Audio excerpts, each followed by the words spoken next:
Hey everybody, Vaughn here with the Vonster vlog, and welcome to day 226 of a year of yoga.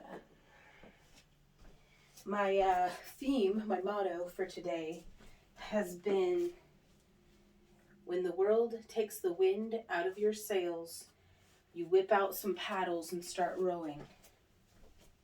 So with that in mind, it's actually been a pretty joyful and productive day, because when you're rowing, it's important to look around, see the scenery, enjoy the weather. It's been a beautiful day. And enjoy the company. There's nobody else in this world I would rather be facing this shit show with than my beloved Randy and our close friends and relatives and y'all. This is gratitude improves my attitude, you guys. Thank you for being here. Thank you for joining me today. We're going to start just in the center of our mat. Really, really nice and wide stance. Like almost as wide as you can go. And you can test out the stance by making sure kind of going from one leg to the other. Okay. So I'm here in my nice wide stance. We're going to inhale up. Exhale down. Pulling our shoulder blades together and our elbows down and back. Inhale up. Exhaling down. We want to make sure that our knees are traveling over the center line of our feet. I'm actually going to put my hands on my knees, kind of right above my knees actually, and push, getting a stretch in my inner thighs. And I'm just shifting my weight from side to side.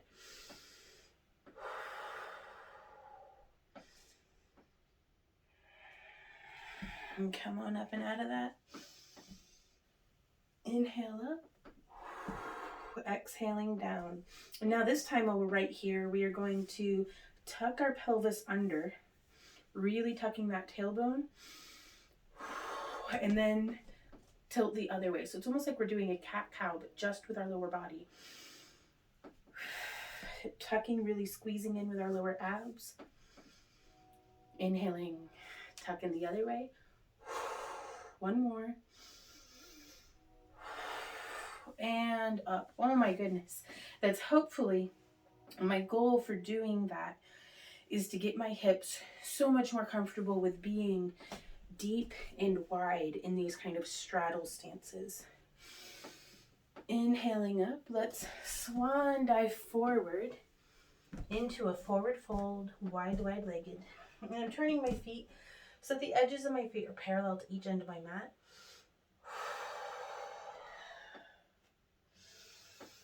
Inhaling up to a flat back and exhaling down.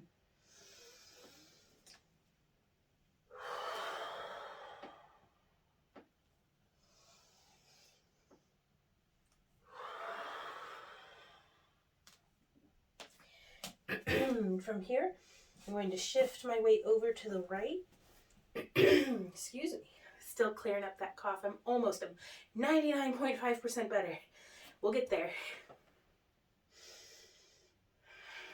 And we can even see if we can come up.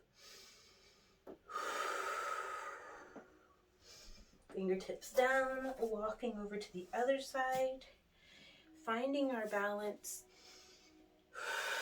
Ooh. Maybe. We might find it and lose it, but just keep searching, guys.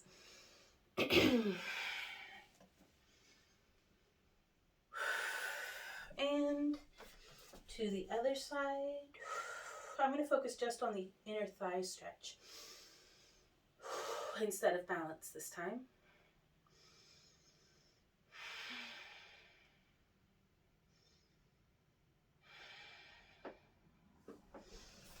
Back over to the other side. Anytime you want to deepen a stretch, I just look forward and up. It opens up my heart, lets me project forward and really get deeper. And back together. Let's nice straight back, hinging at the hips, come back up.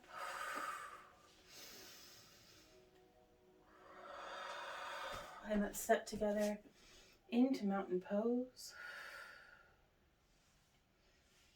Now from here, let's extend our toe out. You can keep your toe on the ground. And just breathing normally, travel, dragging your toe lightly around, and then up, and bring it down.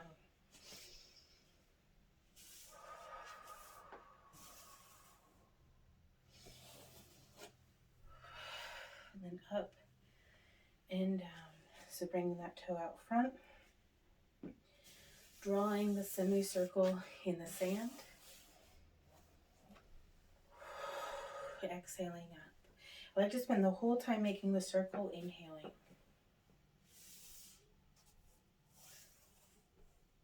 And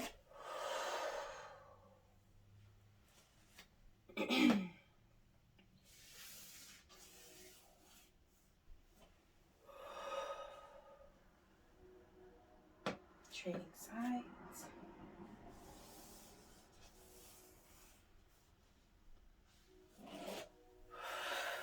One more on each side, y'all.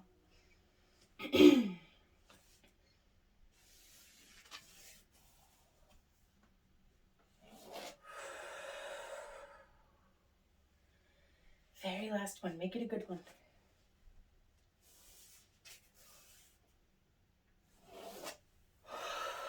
Or mediocre. That's fine. Just enjoy it for what it is. We're not running any races here. We're not shooting for first prize. We are showing up and we are giving it our all. And giving it all that we have to give today. And that's more than enough. Inhaling up, plugging those fingertips into the sky. Swan diving forward. Let's walk our hands out and forward down into a plank.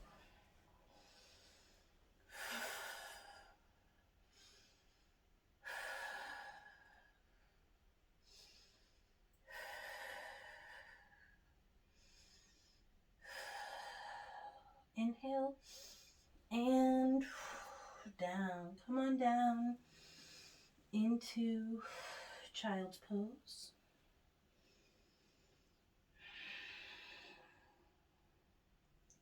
I'm going to put my knees nice and wide on this one. My toes are together, but my knees are a little bit wider than my mat. And I like to have my elbows and my hands railroaded parallel with my mat as well.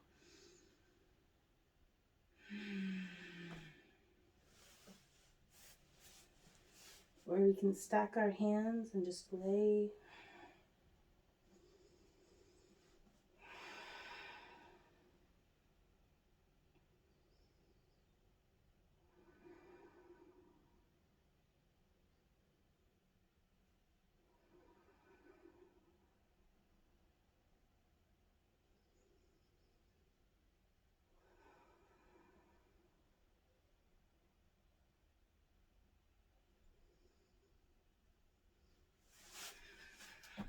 Walking my hands back up.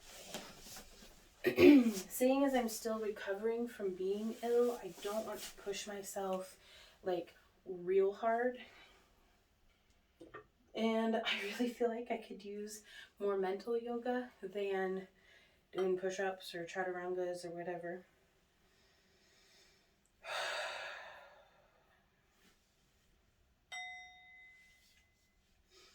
So find yourself in a nice comfortable position. My favorite is, as always, cobbler's pose.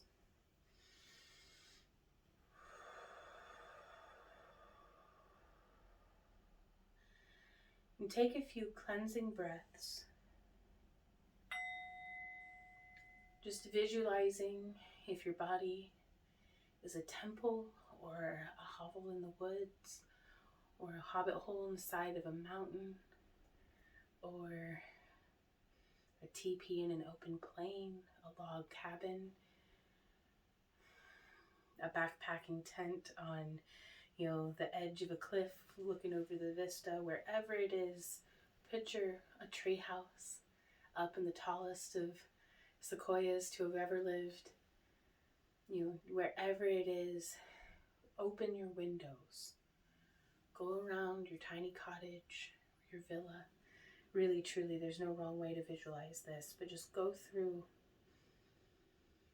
and open up the windows to let that fresh, clean outside air cut through your home, cleansing. Take a first breath of fresh air after holding your breath.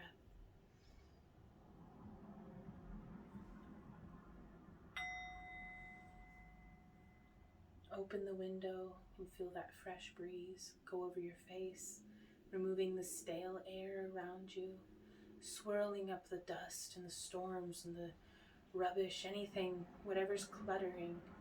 It's getting swept up into this breeze and cleaned and cleansed and possibly even swept away.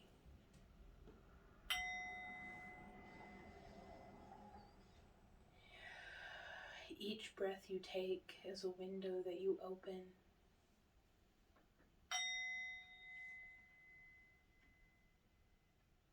Each breath you take is a wash of clean air through your home. The colors get brighter. The smells get crisper. The sounds get less muddled and they start to make more sense. The cacophony settles.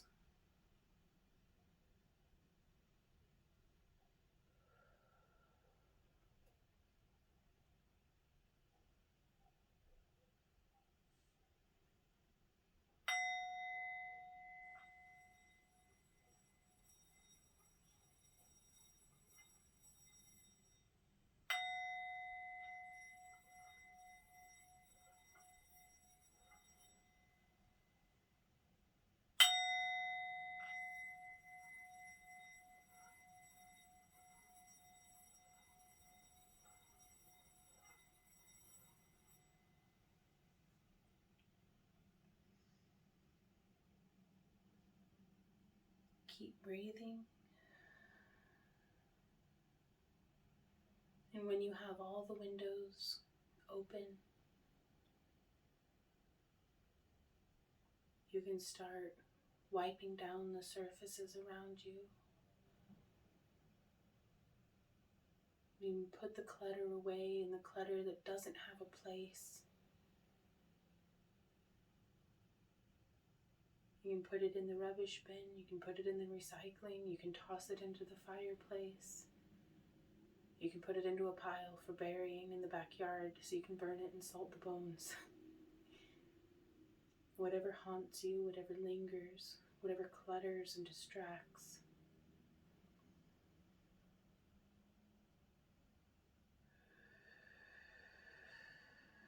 And that's done with your breath.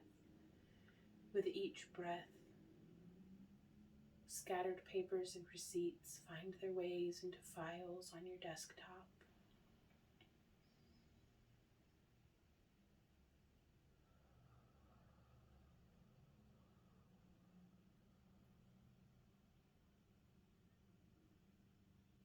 With your breath, a spilled cup of pens writes itself, and the pens are all where they go.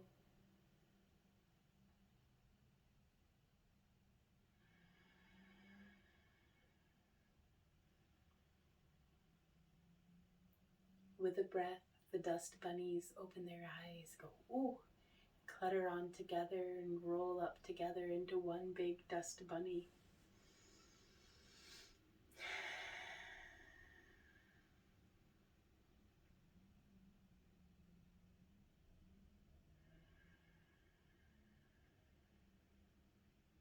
Your dust bunny may be a Tasmanian devil like the cartoon Taz, if y'all remember that from Looney Tunes.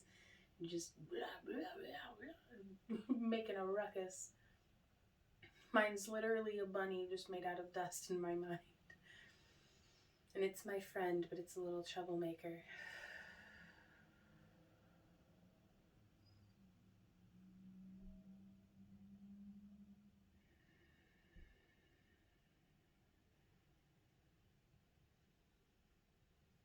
Continue deep breathing, slow, steady. And with each breath, see the things either in your inner mind, that temple that is you, or you can literally visualize your home. Inhale, see the mess, see the struggle, see the problems.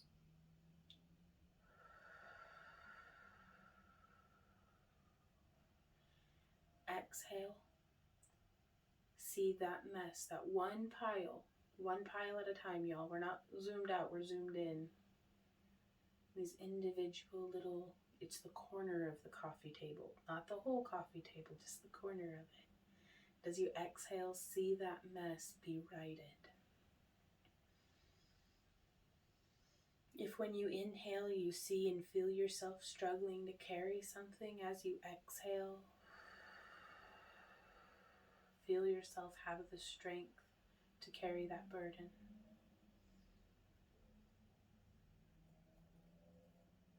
Inhale and exhale.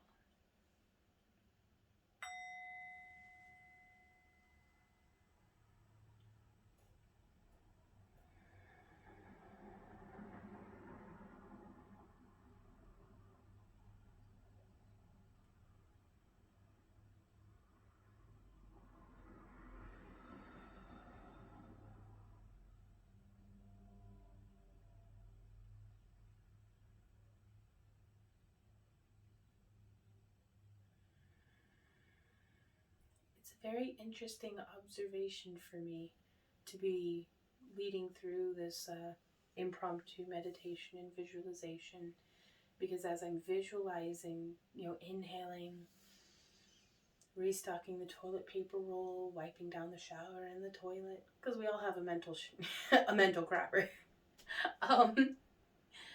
It's every imagery from Mr. Clean commercials and scrubbing bubbles and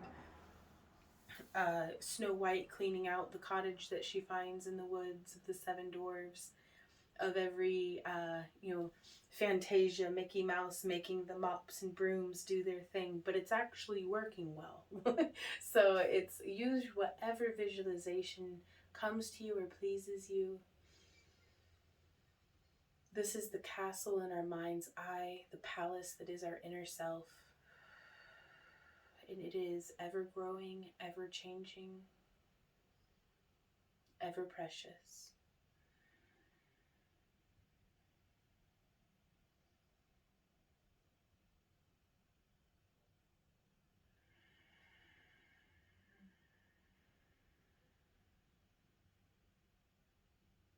For some of us, this may be our first time exploring this inner home in this sense.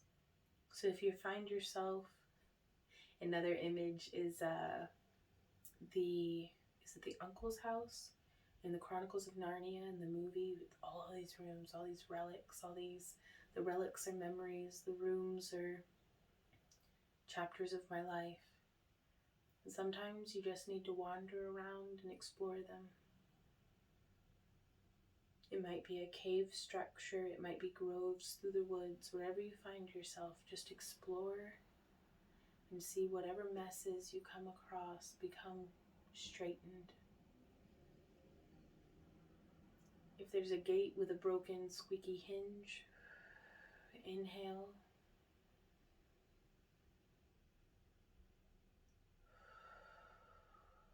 Exhale, and it doesn't squeak.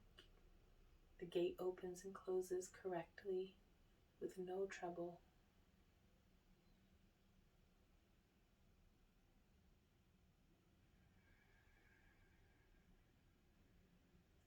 I think we're going to have to work on this visualization a little bit more, definitely on the front end, to kind of explore the place before we get to cleaning. Because I think once we develop this inner